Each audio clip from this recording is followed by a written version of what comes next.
आज जो है हम पढ़ेंगे राष्ट्रीय मानवाधिकार आयोग। ये जो है एमपीपीएससी प्री का हिस्सा है। आप देखेंगे जो एमपीपीएससी के जो जीएस का पेपर है उसकी 10वीं यूनिट देखेंगे तो आप उसमें 15 आयोग पाएंगे। 15 आयोग में एक आयोग जो है राष्ट्रीय मानवाधिकार आयोग भी है बताया गया है। राष्ट्रीय मानवाधिकार आयोग विश्व में देखा जाए तो मानवाधिकार का जो बना है वो 10 दिसंबर 1948, ठीक है। इसीलिए ही हम जो है विश्व मानवाधिकार दिवस जो है 10 दिसंबर को मानते हैं। और भारत में जो है मानवाधिकार संरक्षण अधिनियम लाया गया है कब? 1993 में। 28 सितंबर 1993 को जो है मानवाधिकार संरक्षण अधिनियम लागू किया गया है। आप देखेंगे कि ये जो है 12 अक्टूबर 1993 को 12 अक्टूबर 1993 को राष्ट्रीय मानवाधिकार आयोग की स्थापना की गई है। किस अधिनियम के तहत? यही मानवाधिकार संरक्षण अधिनियम 1993 के तहत ही राष्ट्रीय मानवाधिकार आयोग की स्थापना की गई है। कब? 12 अक्टूबर 1993 को। मानवाधिकार संरक्षण अधिनियम जो है उसमें 43 धाराएं और 8 अध्याय हैं। ये जो 43 धाराएं हैं इसी की जो धारा 3 है, धारा 3 जब आप पढ़ेंगे तो उसमें देखेंगे राष्ट्रीय मानवाधिकार आयोग के बारे में उल्लेखित किया गया है। जो मानवाधिकार संरक्षण अधिनियम 1993 है वो उस पर राष्ट्रपति का जो हस्ताक्षर हुआ है वो 8 जनवरी 1994 को हुआ है। मतलब सीधी बात है, लागू जो है मानवाधिकार संरक्षण अधिनियम 1993 वो लागू 28 सितंबर 1993 को हो गया था। ये जो आयोग बना 12 अक्टूबर 1993 को बना, लेकिन ये संसद के द्वारा पास करके राष्ट्रपति का हस्ताक्षर कब हुआ? वो 8 जनवरी 1994 को हुआ। आप देखेंगे कि ये जो है एक अध्यादेश के माध्यम से लाया गया था। और अध्यादेश क्या होता है ये थोड़ी समझा देता हूँ मैं यहाँ लिख देता हूँ।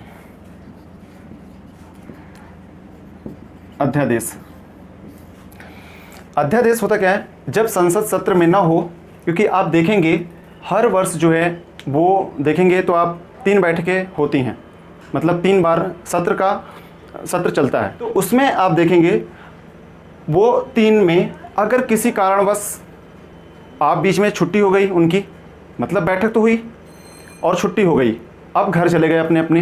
अब उस बीच जो है कोई कानून बनाना है, उस बीच अगर कोई कानून बनाना है तो अध्यादेश लाया जा सकता है, ठीक है। तो वो कौन अध्यादेश लाते हैं? राष्ट्रपति ला सकते हैं। वो अनुच्छेद किस अनुच्छेद के तहत? अनुच्छेद 123 के तहत। राज्यपाल ला सकते हैं 213 के तहत, और उपराज्यपाल ला सकते हैं 239 ए के तहत, ठीक है। लेकिन जो ये है ये राष्ट्रीय मानवाधिकार आयोग है, ये राष्ट्र का विषय है। तो ये जो है अध्यादेश लाए हैं कौन? ये अध्यादेश लाए हैं राष्ट्रपति जी। अनुच्छेद 123 के तहत में अध्यादेश के माध्यम से इसको लाया गया था। तो ये ध्यान रख लेना, जब संसद सत्र में ना हो और उस समय कानून बनाना आवश्यक हो, उस समय जो है राष्ट्रपति अध्यादेश ला सकते हैं अनुच्छेद 123 के तहत। और अध्यादेश के माध्यम से ही आप देखेंगे तो देखेंगे तो मानवाधिकार संरक्षण अधिनियम पास किया गया और उसी के तहत जो है राष्ट्रीय मानवाधिकार आयोग का गठन किया गया। किस धारा के तहत? धारा 3 के तहत। कब? 12 अक्टूबर 1994। अब आते हैं गठन, ठीक है। तो इसका गठन तो इसी के तहत किया गया था, 1993 के तहत किया गया था। कब किया गया था? 12 अक्टूबर 1993 को। अभी देखते हैं ये संरचना, मतलब राष्ट्रीय मानवाधिकार आयोग जो है वो किन से मिलकर बनता है। ये जो संरचना है, संरचना में देखेंगे आप, ये संरचना, इसको अब यहाँ से हटा देता हूँ।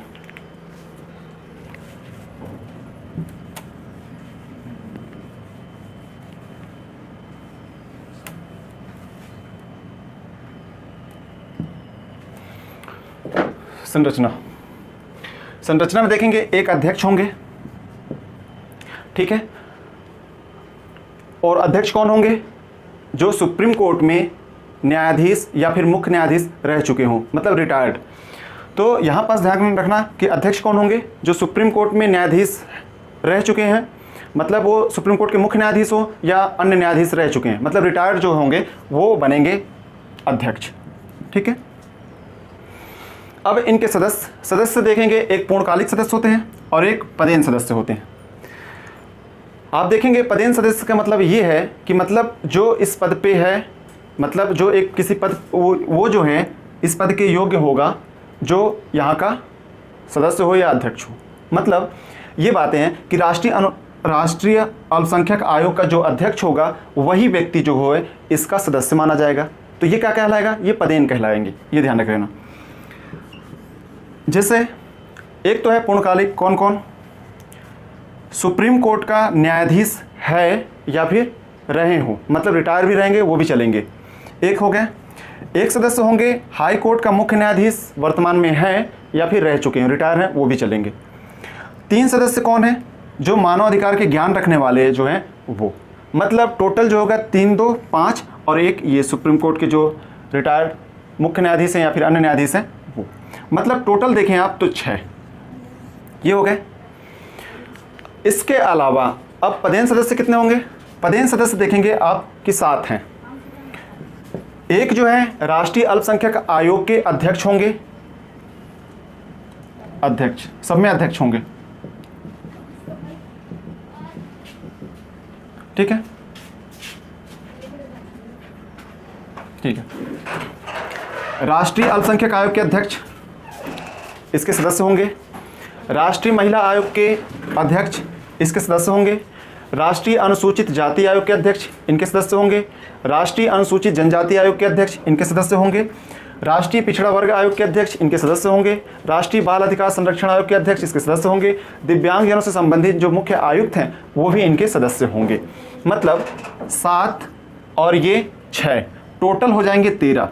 लेकिन अगर पूछता है कि जो राष्ट्रीय मानवाधिकार आयोग जो है कितने सदस्य है, तो टिक करना है 6, अगर ऑप्शन में तो 6। लेकिन अगर इसी में, क्योंकि टोटल जो है 43 धाराएं हैं, 43 धाराएं में अगर कहता है कि धारा 12 के तहत अगर कार्यवाही कर रहे हैं, धारा 12 के तहत कार्यवाही कर रहे हैं, तो उस समय जो है ये सदस्य भी, ये जो इनके अध्यक्ष हैं वो भी सदस्य माने जाएंगे। तो ये ध्यान रखे रहना कि जो है वो 6 सदस्य हैं, लेकिन जो ये पदेन सदस्य को मिला देंगे तो टोटल कितने हो जाएंगे? 13, 6 और 7। ये चीज़ें ध्यान रख लेना पूरा यहाँ पास। अब जो है इनकी नियुक्ति, मतलब इनकी जो नियुक्ति होती है ये तो सीधी बात है, यहाँ पास तो बता दिया गया है कि जो इसके अध्यक्ष होंगे वही इसके सदस्य होंगे। लेकिन रही बात यहाँ की, अब जो है यहाँ पास जो इनकी नियुक्ति होगी, इससे पहले जो है एक नियुक्ति समिति आएगी, ठीक है। नियुक्ति समिति का जो अध्यक्ष होगा वो कौन होगा? प्रधानमंत्री। मतलब जो प्रधानमंत्री होगा वही इस नियुक्ति समिति का अध्यक्ष होगा। सदस्य में गृह मंत्री, भारत के जो गृह मंत्री हैं वो रहेंगे, लोकसभा में विपक्ष के नेता वो रहेंगे, राज्यसभा में विपक्ष के नेता वो रहेंगे, और राज्यसभा का उपसभापति, सभापति नहीं, सभापति मतलब तो राष्ट्रपति, उपराष्ट्रपति हो जाएंगे, उपसभापति। मतलब 1 2 3 4 5, ये जो है नियुक्ति समिति कितने सदस्य है? 5 सदस्य है। ये समिति क्या करेगी? जैसे बहुत लोग जो हैं, मान लीजिए ये जो लोग हैं, ये मतलब देखा जाए कि ये सब रिटायर्ड जो है जज हैं, कुछ मानवाधिकार के ज्ञान भी रखने वाले बहुत लोग हैं, ठीक है। अब इनमें से किसको नियुक्त किया जाए? यहाँ पास इनमें से किसको नियुक्त किया जाए ये कौन तय करेगा? ये जो नियुक्ति समिति है वो। नियुक्ति समिति जो है ये सिफारिश करेगी किसको? राष्ट्रपति को, और राष्ट्रपति फिर क्या करेंगे? उसको नियुक्त कर देंगे। तो नियुक्ति कौन करेगा? राष्ट्रपति। कार्यकाल कितने होंगे? 3 वर्ष या 70 वर्ष की आयु, जो पहले पूरा हो, ठीक है। कार्यकाल कितना होगा? मतलब जो इनके अध्यक्ष सदस्यों का कार्यकाल कितना होगा? राष्ट्रीय मानवाधिकार आयोग के अध्यक्ष के सदस्यों का कार्यकाल, तो कार्यकाल 3 वर्ष या 70 वर्ष, जो पहले पूरा हो। लेकिन ये जो है यहाँ पास पुनर्नियुक्ति के पात्र होंगे, मतलब जो राष्ट्रीय मानवाधिकार आयोग के अध्यक्ष हैं वो दोबारा फिर से चुने जा सकते हैं। जबकि ये जो है राष्ट्रीय मानवाधिकार आयोग जो है, आप देखेंगे कि मानवाधिकार संरक्षण अधिनियम 1993 वाला जो था उसको एक बार 2006 में संशोधित किया गया, और फिर जाके अभी 2019 में भी संशोधित किया गया है। उसमें क्या किया गया था? जो पहले कार्यकाल जो है वो 5 वर्ष हुआ करता था, लेकिन 2019 में संशोधन के बाद जो है वो 3 वर्ष कर दिया गया। और 70 वर्ष की आयु। पहले क्या होता था कि जो राष्ट्रीय मानवाधिकार आयोग का अध्यक्ष है वो पुनर्नियुक्ति का पात्र नहीं हुआ करता था, अब जो है पुनर्नियुक्ति का पात्र होता है। ठीक है, 2019 के बाद जो है वो पुनर्नियुक्ति के पात्र होने लगे हैं, नहीं तो पहले जो है राष्ट्रीय मानवाधिकार आयोग का जो अध्यक्ष है वो पुनर्नियुक्ति का पात्र नहीं हुआ करता था। और जो है पहले कार्यकाल जो हुआ करता था वो 5 वर्ष हुआ करता था, 5 वर्ष या 70 वर्ष, लेकिन अब उसको घटा दिया गया 3 वर्ष या 70 वर्ष, जो पहले पूरा हो। तो ये ध्यान रख लेना, अध्यक्ष और सदस्य दोनों यहाँ पुनर्नियुक्ति के पात्र होंगे, ये बात ध्यान रखना है।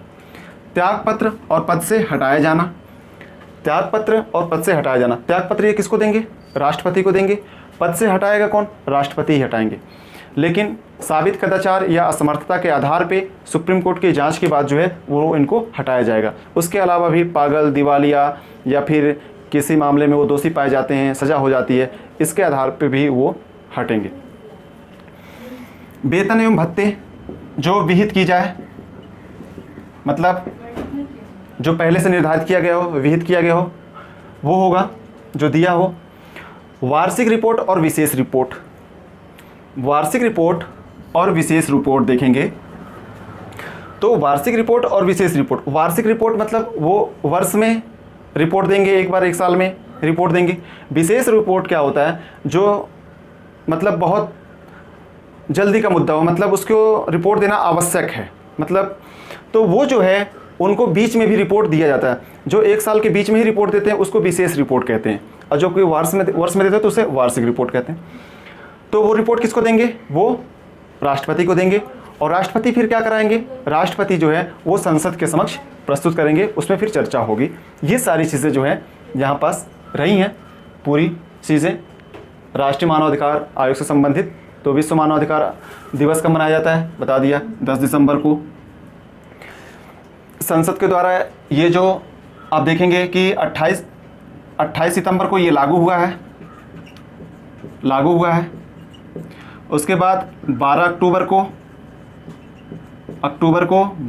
को ये अधिनियम बना है, और देखेंगे 8 जनवरी को जो मानवाधिकार संरक्षण अधिनियम था उस पर राष्ट्रपति जी हस्ताक्षर किए। ये रहा मेन, मतलब कानून बना कब? 28 सितंबर 1993, अधिनियम बना 12 अक्टूबर 1993, राष्ट्रपति का हस्ताक्षर 8 जनवरी 1994। संरचना में यहाँ पास एक अध्यक्ष, फिर यहाँ पास सदस्य हो जाएंगे, ये टोटल मिला के 6 हो गए, 7 इधर, 6 7 13 हो गए। उसके बाद नियुक्ति समिति, नियुक्ति समिति में कौन कौन होंगे? प्रधानमंत्री अध्यक्ष होंगे उसके नियुक्ति समिति के। सदस्य में भारत के गृह मंत्री, लोकसभा विपक्ष के नेता, राज्यसभा में विपक्ष के नेता, राज्यसभा का उपसभापति, ये लोग जो होंगे, ये जो नियुक्ति समिति होगी। नियुक्ति समिति की सिफारिश पे जो है वो नियुक्ति कौन करते हैं? राष्ट्रपति करते हैं। इनकी कार्यकाल कितना होगा अध्यक्ष और सदस्यों का? तो 3 वर्ष या 70 वर्ष, जो पहले पूरा हो। अध्यक्ष और सदस्य पुनर्नियुक्ति के पात्र होंगे। त्यागपत्र किसको देंगे या पद से हटाया जाना? त्यागपत्र या पद से हटाया जाना जो है वो राष्ट्रपति ही करेंगे।